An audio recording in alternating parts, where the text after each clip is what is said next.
topics and opinions expressed in the following show are solely those of the hosts and their guests and not those of W4CY Radio, its employees, or affiliates.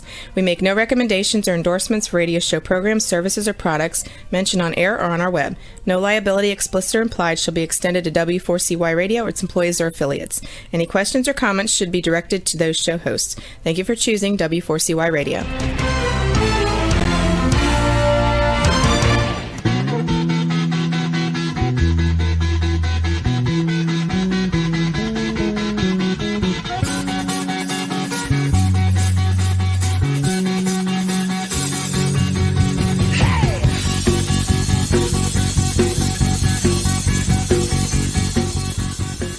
Welcome to the Camping Show. I'm CW Getz. Hello, and I'm Bianca Cahew. It's Wednesday, April 27, 2022, 52 degrees and partly sunny in our neck of the woods. How's it going, C-Dub? It's going great. Hey, listen, I have to tell everyone, thank you so much. I had my 37th birthday on Saturday and had so many people wish me happy birthday. I just want to say thank you very much. You guys are really too kind. And it feels great to be 37, telling you. 37, that's just 10 years older than I am. I know, right? I look great, right? For my age. I think I look like hell for my age, 37. Ooh, you trying to kid, mister, right? But anyway. It's rough on the farmland. It is. It's, I blame it on the weather out here. But thank you, everyone, for the birthday, the kind birthday wishes. Really appreciate it. Well, tonight's episode is brought to you by Campground Views, making camping easier. And Rutabaga Paddle Sports, providing time on the water. By Novacraft Canoe, connecting with nature since 1970. And by OME Gear, outdoor activities made easy. Tonight's episode is Environmental Impact by Adventurers with our special guest, Allyson Wyatt. Bianca, could you tell us a little about Allyson, please? Absolutely. 50-year-old Fayetteville, West Virginia environmental biologist and whitewater rafting guide, Allyson Wyatt holds a bachelor's degree from West Virginia University of Technology. Employed by BOW Renewables in West Virginia, her work involves environmental impact studies. Allyson is also a part-time whitewater rafting guide for ACE Adventure Resort in Oak Hill, West Virginia, and in the winter months works as a sales manager at Winter Place Ski Resort in Ghent, West Virginia. In her free time, Allyson enjoys boating, hiking, and also rock climbing. Hey, Allyson, how are you? I'm fine. How are you? Hi, Allyson. How you doing? I'm doing great. Good. Welcome to the show. Thank you for having me. Yeah. Hey, first of all, how's your weather down there? It's a little bit, it's typical West Virginia weather. So like it was snowing a couple of days ago and now it's a nice balmy 70. So, So you get the same kind of junk that we get up here. You never know how to dress for. No, you don't. About a couple of months of the year. Exactly. Yeah. Don't ever put your stuff away until you're like at least in June, as far as like your sweaters and your jackets and stuff. Yeah. I had a thing when I was married before. My ex-wife would say, "Can we put the screens?" I said, "Not until the first 70-degree day of May." It's like, what is that about? But it just seemed like a thing. When you hit 70 in May, you're pretty good to go. Yeah, you are. Yeah, definitely. Well, let's start this. Can we have you first define what environmental impact by adventurers actually means? I would define that by what the guests do when they come down to visit our area, whether they be camping, whitewater rafting, hiking.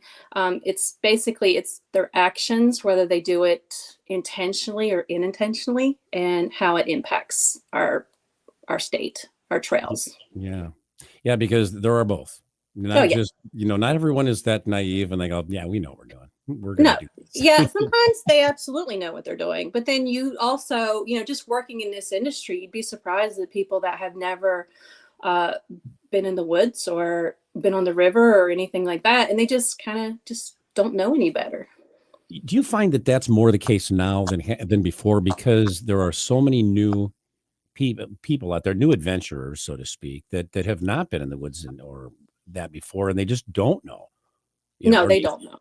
Yeah. I mean, do you find that's maybe increased than Yes. from what it used to be maybe 3 years ago even? Oh yeah. I mean, when I do my wintertime gig at Winter Place Ski Resort, we get a lot of people that come up from the Florida market that want to ski. They've never seen snow. They don't know how to dress. They don't know what to bring. They don't know anything. They've really never seen snow. They've never seen snow, never been on snow, never any of it. And I've always told my employees, I'm just like, You'd be surprised what you're going to be telling these people, like educating these people on how to have a good time here. Snow. Yeah, right. Wow. What? No, they've seen Disneyland snow. Well, who hasn't, right? Yeah. They've seen that snow. They've not seen regular snow. Allyson, let's start with the trails for hiking. What are the most common effects we see there? Oh gosh. At any given time, on any given trail that you go onto, you're always going to see a lot of litter and debris. I see a lot of plastics, toilet paper, dog poo. Every once in a while, you'll catch some human poo. I mean, Wow. you name it, we've seen it. But for the most part, you're looking at a lot of like plastic waste. So that's the worst thing is the plastics, right? Yeah, it is. It is. And it's never, it's always the disposable water bottles, like the cheap little water bottles that you see. Oh, yeah. Beer cans, stuff like that. Aren't beer cans biodegradable? I'm joking. Well, eventually. Yeah. Sticking up for the beer community here, Allyson, what about vandalism? Yeah, we do see somewhat. I mean, you do always see people carving their initials in trees. And we have had instances where they will definitely spray paint rocks with who they love and all that good stuff. Yeah. I mean, we see it. Let me ask you this. When you talk about feces, that is biodegradable and toilet paper too. Someone make that argument that say, hey, well, it's not really, but it is, isn't it? Yeah, it absolutely is. So here's my point with this, and I kind of would like to bring this up, like, if you look it up, like dog waste, it will biodegrade on its own 9 weeks or so. Human waste takes probably about a year to completely biodegrade. Wow. My big thing is if you see it on the trail or if you have to go, why can't you just like dig a hole, Yeah, dig a stick hole animal. and Yeah. bury it? Yeah. Or just if you see it on the trail, kick it to the side. I'm not a big fan of the plastic waste bags, the poo bags that a lot of people are all about with their dogs and stuff like that. I find that weird that you're taking a biodegradable item, such as dog waste or human waste, and you're putting it in a plastic bag. They do that? Oh, yeah. And even here in our I neck of the woods, Starved Rock State Park area, I go hiking about every week, and I'll see every time I'll see a dog doing its business, and there you go. He's got the little baggie, colorful baggies coming out of the pockets, and I'm just rolling my eyes because it's like we're in nature, It's like these things, you can throw an apple core and it'd be fine and things like that. It just I understand the concept behind it because nobody wants to be on a trail and they walk across like dog poo or stuff like that. But anytime I've done that, I've just either kicked it to the side or just walked around or something like that. But I'm not a big fan of the plastic poo bags. And I know they've gotten better over the years. They do have some stuff that's made a little bit more biodegradable, but maybe it does, maybe it don't. It's going to hang around for a while. I just don't trust it. I think the better thing to do is just definitely dig a hole or just kick it to the side, put it in the woods. I did not know people use bags to do that. Oh, it's a big thing. It's a big thing in Fayetteville, like the town of Fayetteville. Like they have a nice little dog walking park and stuff like that. And they have these little dispensers for the doggy bags if you don't have one. So if you put it in the plastic bag, I guess I'm just thinking that's meant to be carried out. It is not meant to be left carried. In the woods, right? Yeah. It's meant to be carried out, but it's to the point like when you're taking something that's a natural item that will fertilize the ground in time, and you're putting it in a plastic bag. Interesting. Yeah. That's not good for the environment. Interesting. Did not know that. But that's just me. Look, I've already learned something here. We're just like 5 minutes or 10 minutes in. Just had the poop bags alone. Yeah, this is educational. Absolutely. Not a big poop bag fan. Well, how about the impact of and this is one of my pet peeves, the impact of burning garbage in campfires. Now, You know, we've talked about this on previous episodes. Yeah. Burning the occasional little plastic bag probably doesn't do a lot, but I've seen many other things burnt or half burnt, as it were, in a fire. But let's go ahead on that one, Allison. Oh yeah. I mean, it's nothing. Nothing is more wonderful than taking your guests on the river, and you're taking them in this beautiful gorge and you're explaining all the environment, and then they get a wafting of garbage being burned. And Right. and I get, and I get why people do it. First of all, they don't want to carry it out with them. They don't want to have to worry about the disposing of it. And also, like, a styrofoam plate is a heck of an igniter. You're going to they start Yeah. fires really fast and they maintain the fire really fast. But I don't think a lot of people realize the dioxins that come off of that. And not only are they smelling it, inhaling it, the animals around them are inhaling it, the people on the boats are inhaling it, we smell it, and it's not a good habit to get into. And even if the next person wants to come in and do the right thing by burning natural wood that they find in the woods, there's always going to be a little bit of a plastic debris left over, melted down in the burn pit that's going to catch again too. So what's worse, the plastic bags, or I'm sure probably the styrofoam is the worst, isn't it? Oh, I'd have to say the styrofoam. Yeah, stinks worse. I know that. Oh yeah, for sure. I mean, it burns really quick, but styrofoam is just bad in general. That's the stuff that puts the black smoke in the air, if I'm right. Mm-hmm. Isn't it? Yeah. Yeah. Well, and I've even caught some plastic bags. Like, you'll catch people burning trash, and there's like a few seconds of that black smoke coming off of the plastic bags. I mean, it's basically with anything like that, in my opinion. You're talking paper and paper plates or napkins, but not a big deal, right? Not a big deal. No, it's the things that have heavy metals incorporated into them. The materials that's in it, those are all volatile materials. That's why they catch fire really fast. Yeah. It's because they have volatile material in them. Interesting. Yeah. What type of impacts do you see on the river? So you're seeing this, go on land, and it's trailing to the river as you're guiding your rafters. And what kind of specifically impacts do you see on the river? So because the New River, which is primarily where we work on, is, we have customers that come there all year round, huge trips. We see a lot of like water bottles floating by, cell phones that go to the bottom, watches, sunglasses. I've seen diapers, like, you name it, I've seen it. Really? Yeah. Wow.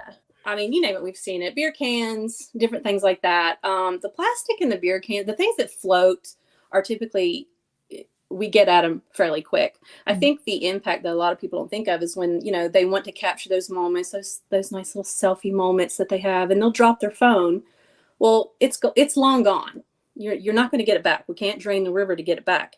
And as it's down there for a long period of time, erosion kicks in the battery, and you got to think of all that leaching out into the water. Yeah. You see a lot of that. Interestingly, a lot of people, when I go to the river and the lake, doesn't matter, I always wear river shoes. And the reason I do that is because I have heard stories about people stepping on fish hooks, other sharp things in the bottom of it. And I'm going, Oh, no yeah. thanks. Yeah. And, Lots of broken glass, lots of it's an irregular bottom. It's a constant flow. We require people on the river, like, they have to have shoes on. They can't go barefooted. Yeah. At all. It just makes sense, right?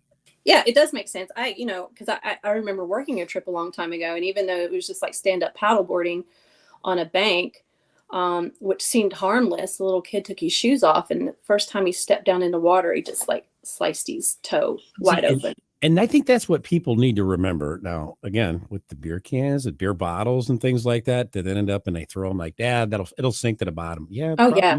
Yeah. And even some rocks are just sharp in general. And I know when I'm on the Vermilion River where we are, we're always having the water shoes on, because even the rocks can get so sharp. And like, if the river's calm enough where you can wade in it, but you get caught, your foot a certain way, your toes, and that's it. Oh Absolutely. yeah, you're done for pretty much, and it's very painful. And there's usually a tetanus Mhm. shot involved and stitches involved, and you've pretty much ruined your vacation. Yeah. Yeah, that's funny. So let me ask you this. Do you find a lot of glass?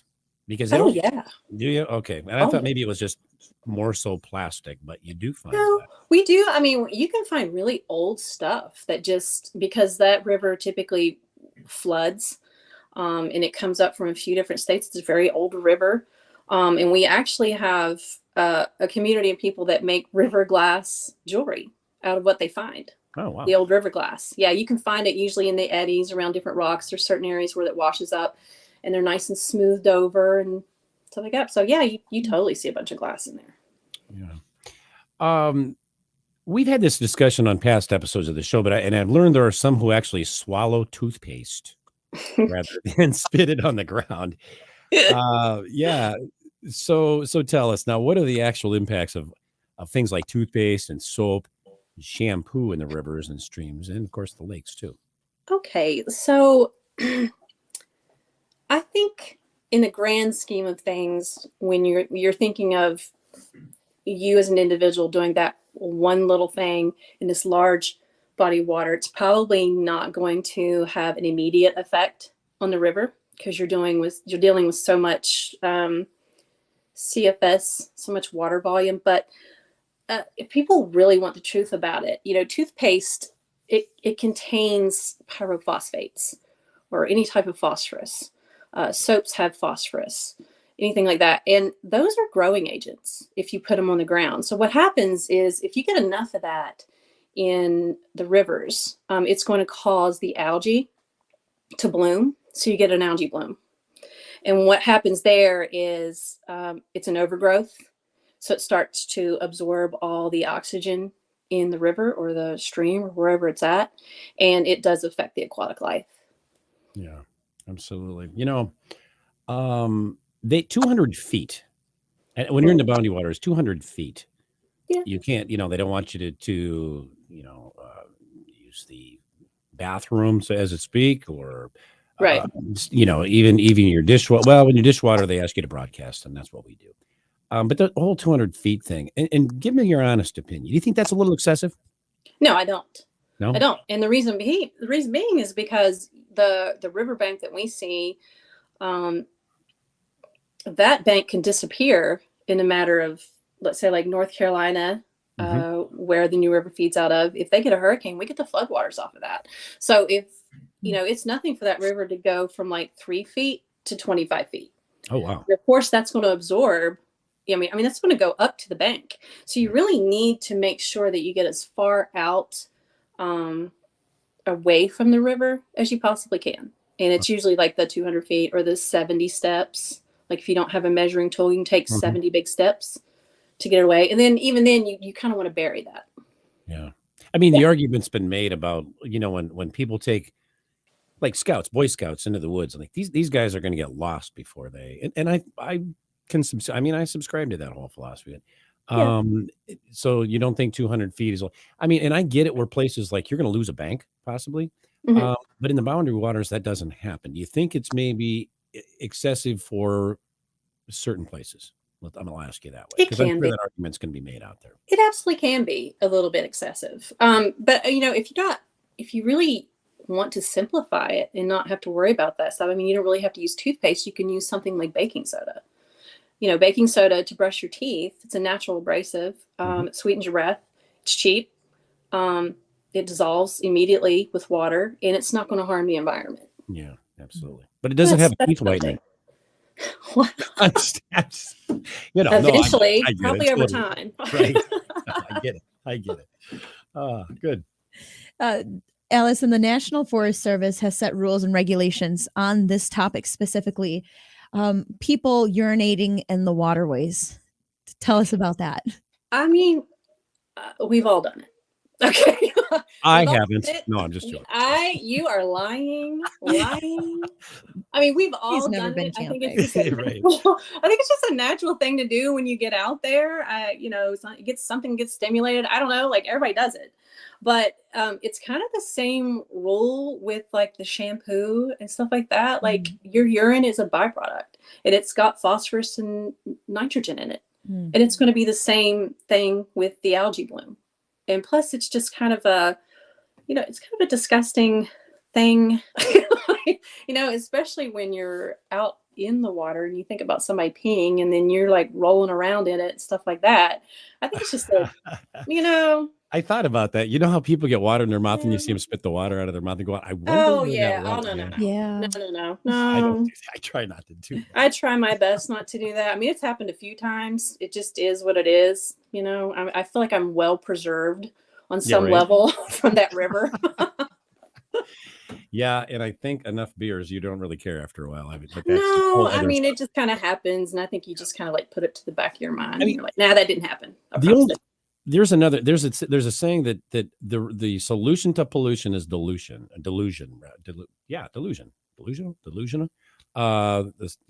So diluted.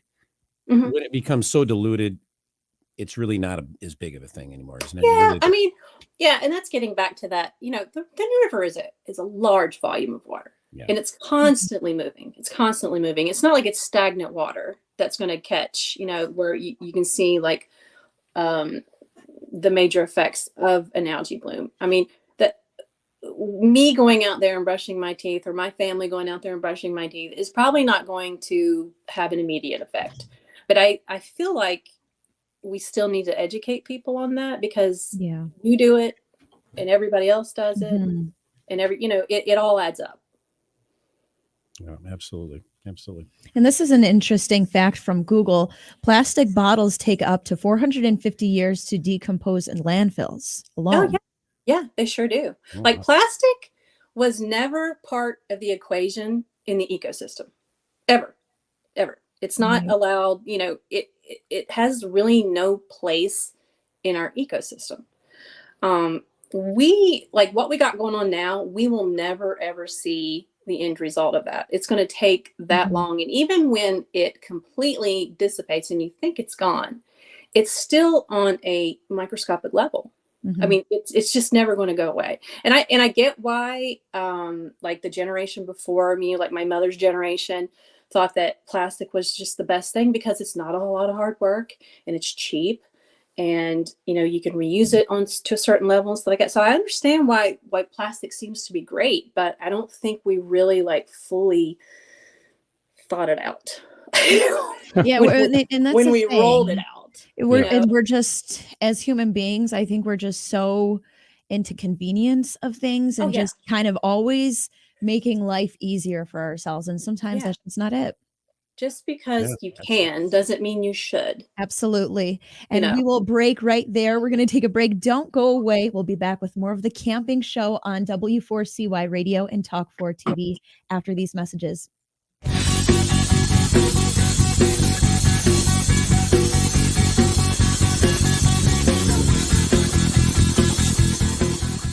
It's time to go camping.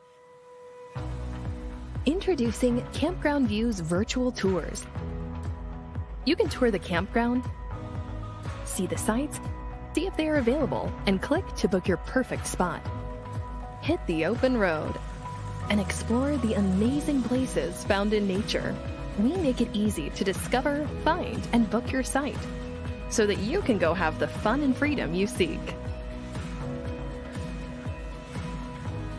Campground View's virtual tours make it easy and simple for you to see where you are going. A few years ago, someone asked Rutabaga's owner, Darren Bush, "Hey, how long have you guys been selling boats?" Darren replied, "We don't sell boats. We sell time on the water."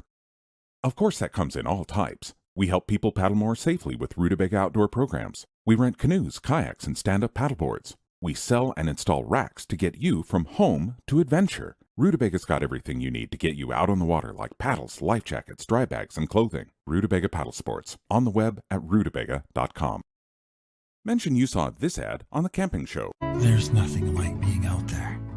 For over 50 years, we've been connecting people with nature by building classic Canadian canoe designs using the best materials available.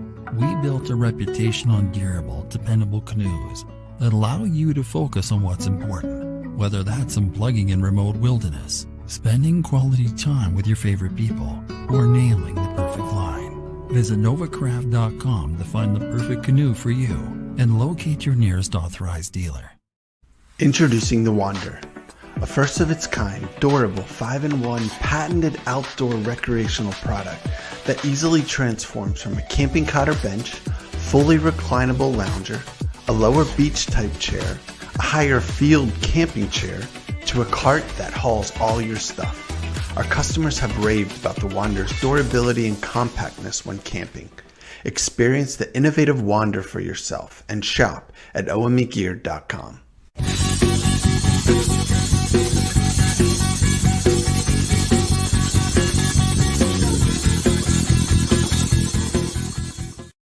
And we're back with our guest, Allyson Wyatt, here on the Camping Show. Hey, Allyson, you mentioned not shaving your legs the night before a river trip, which I thought was interesting. And we had a little laugh about that. But tell us the reason for that. Tell us why you did that. Yeah, like when I very first started raft guiding, like I would always shave my legs. I want to look nice, first impression for your guests. You always want to look clean and professional and stuff like that. And then I'd come off the river. I would always take a bath and stuff like that. And then probably like 2 to 3 days later, I'd get like these little infections on my lower leg. So eventually, like I figured out that if I stopped shaving my legs the night before and I was putting those little like microscopic nicks in your legs, the infection would go away. Like I wouldn't get any infections or anything like that. So I quit shaving my legs. And That's that, good to know. I'm going to stop doing that too then. And so and what is that causes that? I mean, just bacteria in the water, or what is that? Oh yeah. So, rivers automatically have bacteria in them just by nature. I mean, you have several in there. You have like fecal coliform, E. coli, hepatitis A, cryptosporidium. All those things kind of linger in those waters naturally. The biggest one that we see a lot that affects us is the Staphylococcus aureus, which is a staph infection. Yeah. And that's what a lot of the river guides, especially these guys that do it 7 days a week, they'll take their trip and then come off the water and then go play boat later. Like they're constantly in the water, and they will eventually develop a staph infection from that. Oh, wow. I would think they would become immune to things if they spent that much time around them, but not. No. I had a friend that swallowed river water and had a problem with, and it was a female, had a problem with her, like a stomach issue. And I don't remember what it was, but they determined at some point that it was because she had swallowed river water and got this bad bacteria in her stomach. Wow. It's probably cryptosporidium. That one typically does make people sick. Okay, so that's what, and it was a while. It had been going on for a while before they figured out what was going on with her stomach. So yeah. Oh yeah, exactly. Yeah. Don't drink the water, people. Crazy. That's a crazy situation. Are there any other situations, Allyson, that you know of, wild things happening out on the trails that you could mention to us? Oh, you mean like wild things, like like a staph infection or I don't know, some sort of infection, maybe even poison ivy? Well, yeah. I mean, you're always going to have to worry about poison ivy, especially if you venture off the trail. But we do have, our trails are actually very well maintained. So we have a lot of people that volunteer their time to cut like the little branches back or the poison ivy back and stuff like that. I mean, for the most part, the biggest thing that we see that affects people on a health level is definitely the water. The hiking trails, not so much. That's more of like you said, poison ivy, poison oak, bug bites, different things like that. You will see that. What's the best thing to do for a poison ivy or poison oak? Oh my gosh, just leave it alone. Yeah. Like just leave it alone. I don't know. I'm kind of old school. Like I usually do that calamine lotion, just something to kind of like to help dry up the blisters and just kind of Mhm. leave it alone. I mean, Yeah. it's a pretty miserable situation to be in, but it is what it is. Yeah. Not to change the subject, but I have to bring this up. Kevin Callan, if you're listening, I think you'll appreciate this. Don't pee on the blueberries on the trail. Am I right? He witnessed someone doing that, and it was in the Boundary Waters, I think it was, but it was like, maybe it wasn't in the Boundary, but somebody was peeing on the blueberries, and he said, that's why I don't eat the blueberries on the portage trails. Oh yeah, I don't go live with my eating on the trail Yeah. at all. Like I'll collect it and then like I'll get it home and soak it and do what needs to be done. But you don't catch me just let this pretty little berry. No, Because I know too much. I've seen too anybody much and I know too much. Yeah, it doesn't even have to be a person doing that. It could be an animal doing it. Oh, Right? it can be an animal. Yeah, it can totally be an animal. And how could you tell which is which? You can't. No. Mm-mm. No, there's no way. It's like a And either lottery. way, it's not good. So no, yeah. 50-50, it's one or the other. Absolutely. Yeah. There's an issue, and I've seen it. I feel like this is more of a recent trend. I've seen it on trails as well, where we're from. The art that people do with rocks, and I hear there's an Oh my issue with God. that. Yes, the Karens. So here, so we, the area that we live in is there's a lot of hippies. There's like a lot of river culture where they're all about getting their zen on and, Mhm. beautiful things and being in the environment and stuff like that. Karens are actually made to be probably on trails as a trail marker. I recommend not doing that. There should be blazes that show you how to get to where you're going, Mhm. or even placards that point you in a Mhm. direction. But when you see one of those, especially on the river, whoever's building those, they don't realize that they're disrupting a lot there. It affects the aquatic life. It can help cause erosion. There's just different things. So whenever you see something like that, I mean, they're pretty and they're cool, and I get why people do it. So Mhm. but it's really a disservice to the environment for doing that. So if you see that, just kind of kick it over or put it back in place. Let me ask you, how do you yourself practice, let's just say river etiquette, for example? I always, anything that I bring with me, I make sure it's secured. It's I try to bring like everything, like of course I bring a cell phone or my Nalgene water thing, all that good stuff. But I secure it in a dry bag so that it doesn't get into the river if my raft were to flip.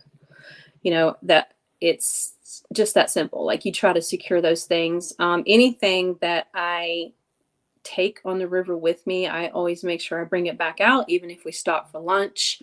I don't leave leftover food out for the animals because bread is not a natural food for the wildlife there. Absolutely. It's Mhm. not. Even lettuce is not. So you don't want to leave anything behind that's not natural. And even if you do find certain things out there, like beer cans or like the little pull tabs, we do see a lot of those. I usually take those back out with me.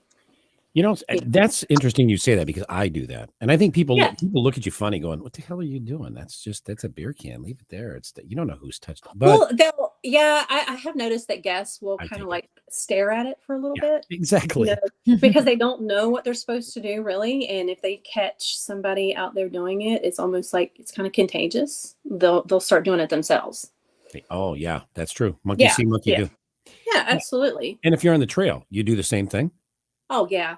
Yeah, And I don't like going by. I don't know if it's just my OCD or what it is, but if I see something like that that's not meant to be there or something like that, it kind of bugs me until I take it with me. So yeah, I will absolutely pick it up, take it with me.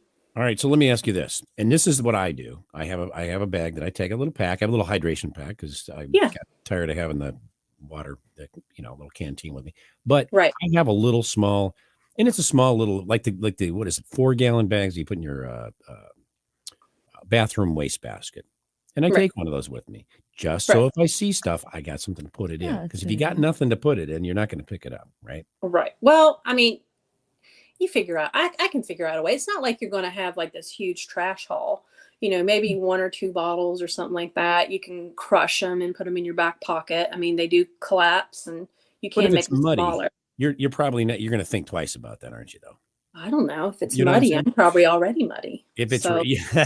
Just wash it off in the river. And Yeah. Well, I mean, if you're on a trail and it's muddy and stuff like True. that, people are going to go, yeah, I'm not touching that. That's yeah, why I take it. typically have something on me to help haul it away. Mhm. Yep. Absolutely. And I think, people see it and they think, oh, well, it's just a can, right? Well, it is just one can, but it's that one can that is going to be there for a very, very long time. Mm-hmm. Oh yeah. So just one can does count. Yeah, we see old PBR cans, old Budweiser cans that look like they come out of the 70s. I mean, we've seen it all. We've seen it all. You know what I don't see anymore is the little pull tabs. Remember from the 70s? You do see them on the river. Do you really? 'Cause we don't Yeah, have that's those one of those things been a long that time. it doesn't go away. They just kind of linger, and then as soon as we get a flood, they kind of wash up. Oh wow, yeah, because they Yeah, haven't done that for a while. we've seen the ones where they kind of like click in, click out, like the ones that you see now. Yeah. And then we see the old timey ones that like pull back. That's the ones I don't see. You guys got them You done. would like really cut your finger really bad. Absolutely. Or If your you didn't feet. pay attention. Or your feet. Yeah, That's or right. feet. Yeah. Totally. Yeah, we do see those on I'm occasion. glad they stopped making those. I am too. Those were dangerous. Yeah, they are. Absolutely. Yeah. Yeah. If we can put up some photos, I hear you've got some photos for us to share. Yeah, absolutely. And they're coming, folks. We didn't warn her enough. Yeah, there we go. So Okay. these lovely ladies. Okay, so these are the students of Fed Institute of Technology, and they are in the tourism program. And the Fed Institute of Technology, which is the FIT program, is in Oak Hill, West Virginia. It's a high school program. It's a 2-year, kind of like a technology degree, if you will. It's been going on for 11 years now. The creator of the program is a good friend of mine. His name is Tug Chamberlain. Sorry about that. And he's been a raft guide for 33 years. So these students actually go out and volunteer to clean up trails. These little girls right here, as you can see, they are actually cutting back trees that have fallen across the trail or cutting them back. So that the Forest Service doesn't have to fool with it. Nice. Yeah, and we actually they have to have, it's a 2-year program, and they have to have like 1,080 volunteer hours in order to complete the program and graduate from it. Wow, that's a lot. Yeah, and they have, but they also get like if they work for, say if they come and work for Winter Place or something that has something to do with tourism, that work time goes towards that. Okay. It's not all just going out and lugging away logs and stuff like Sawing that. trees, right? Yeah, absolutely. Yeah. And that program actually has contracts with the National Forest Service as well as the Park Service. And based on those volunteer hours, that's how those two entities create their yearly budget, is based off of that. Yeah. Yeah. So it's an educational program. It teaches these young kids how to maintain trails, what to look for. And when I went in and interviewed these ladies, I was like, do you have kind of a little bit more of a respect for the area now that you're the ones kind of cleaning it up? And they absolutely do. Yeah, they look at things differently. Mm. And these are dead down trees. These are not green trees, or are they? Are they green? No, they're dead and down. We typically we're so heavily. We've got trees everywhere. We've got trees to spare pretty much. And what happens in the spring, we catch a lot of rain, and the soil gets moist and the trees fall over. We catch a lot of that. Sure. I know there are people that like to cut green trees, and I haven't figured that out. What the heck? What's going on? Oh, that makes no sense to me. Well, that's the thing. That's But one of they do those it. things that, where you're talking about even leaving a beer can. So cutting a tree down is actually worse. A green tree. Why? What would you do? Yeah. What are you doing with a green tree? You can't burn it. I mean, you can't do anything with a green tree. You can't. I mean, you could like throw gasoline on it, and the gasoline's going to burn off, and then it's just not going to be on fire anymore. It's just, I don't know if it's people just buying a new saw and go, I got to use this on something. Here's a tree. I don't think they know really? any better. I don't. I don't think they know any better. I know on the river's edge, like where there's plenty of places to camp, there's tons of driftwood, and there's tons of old dead trees that you can build a fire with. Like cutting down a green tree to me makes no sense whatsoever. Absolutely. All right, we're going to take a break. We'll be right back in just a little bit with more photos and more of the camping show on W4CY Radio and Talk 4 TV after these messages.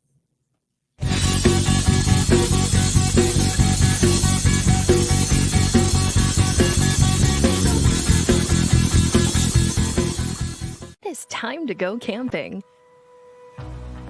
Introducing Campground View's virtual tours. You can tour the campground, see the sights, see if they are available, and click to book your perfect spot.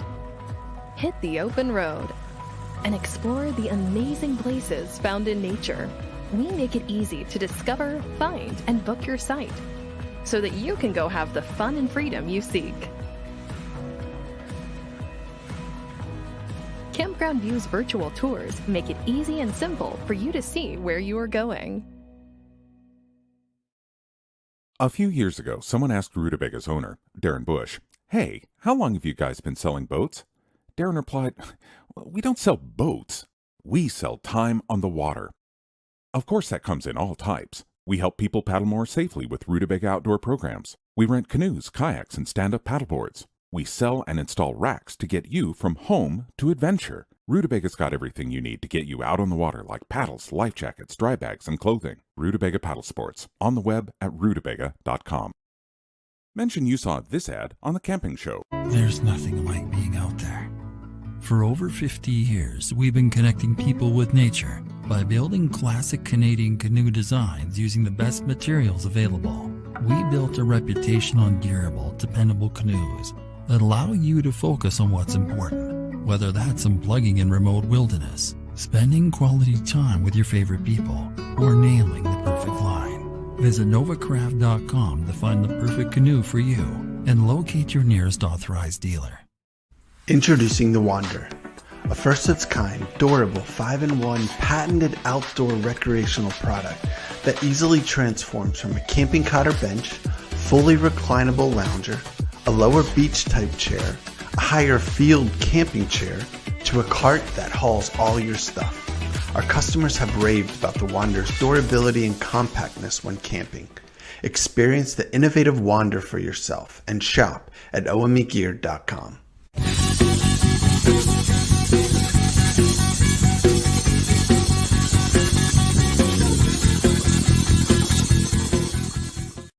And we're back with our guest, Allyson Wyatt, here on the Camping Show. Allyson, what type of scenario can you give us that would help adventurers understand the severity of being disrespectful rather toward nature? The scenario that I always try to, I'm the type of person that, I want you to have a full understanding of what you're doing. And it's like, how would you like it if I were to do you like that and stuff like that. And I think people just need to be more mindful when they're out there. They don't think that their existence is going to impact anything. And it absolutely does. I mean, everything that everybody does impacts somebody. And I always try to tell people, what would you do if I showed up to your house and I dumped trash in your living room? Yeah, right. And then as I walked out the door, I peed in your front yard. Yeah. You wouldn't like that. You probably wouldn't like it. I wouldn't like it. Yeah, right. And, I just feel that people need to, put themselves in different perspectives, be a little bit more understanding as to the things that they do, to be more mindful. Like, if I throw this away, where's it going to go? And I know that's a lot of thinking that you have to do. And sometimes people just don't have time to think about stuff like that. But I think if you were to, be a little bit more mindful of the things that you do and what you do out there. I mean, makes sense. Just practical sense, isn't it? Yeah. Yeah. It's just basically like practical sense. Yeah. To me it is. I didn't say common sense, because common sense isn't really so common anymore, is it? Yeah. That's a gray. That is a good one. I like that. Man, that's such a gray area. Oh, yeah. Let's I go mean, I back to rolled some my of eyes. those photos. I know we Yeah, split right in the middle of that, but I do want to see some of the rest of those photos that you have. sure. Oh, okay. So it, you can see this is like probably one spring cleanup. This is just Okay. one mass cleanup. And what this is Aaliyah Denny usually heads this up. She's really good about gathering volunteers. A lot of it is video boaters, individual kayakers, some of the rafting community, and people that basically just live in the area. And what they do is they volunteer their time to do a river cleanup one time a year. That's awesome.